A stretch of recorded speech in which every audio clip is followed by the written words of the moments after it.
Alors, autre question, à quoi finalement ressemblerait, je sais que vous n'avez pas, vous avez peut-être des indices ou un faisceau d'indices, à quoi ressemblerait le pontificat de ce pape? On a vu le dernier, le pape François, était un peu ouvert sur les questions, on va dire, sociétales. Le pape Reisinger était un théologien plutôt conservateur, mais il était reconnu comme étant un théologien réputé. Alors, qu'est-ce qu'on sait de ce pape rapidement? Léon XIV, polyglotte, américain. Qu'est-ce que vous pouvez nous en dire? Et péruvien. Lui aussi est binational. Il a vécu quelques années Il a la nationalité péruvienne. C'est un homme du Nord et du Sud. C'est pas simplement un homme du Nord. Il était enseignant de droit canonique à Trujillo, voilà. Mais enfin, il a été aussi supérieur général de l'ordre des Augustins. Et quand on est supérieur général d'une congrégation comme ça, présente dans le monde entier, c'est pour ça qu'il est venu à 2 reprises en Algérie, parce qu'il y a des frères et des sœurs de cet ordre-là. On visite le monde entier, et donc il a une connaissance mondiale. Et après, il a été effectivement évêque au Pérou, et il est né américain.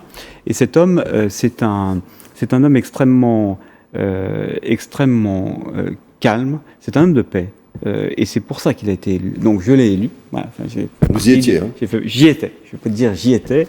Donc je l'ai connu avant qu'il soit pape. Et puis évidemment, quand l'un d'entre nous devient pape, tout d'un coup, c'est quand même extrêmement fort comme expérience. Et ce que je peux dire, sans troubler le secret du conclave, c'est que il y avait dans sa personnalité cet homme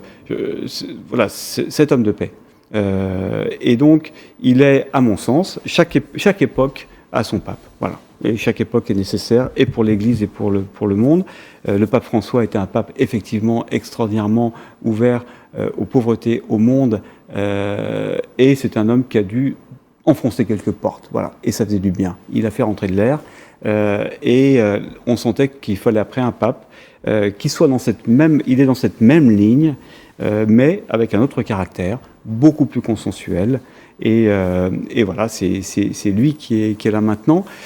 Je dois vous dire que dans ce monde qui en ce moment est complètement fractionné, dans ce monde où on entend les bruits de bottes un peu partout,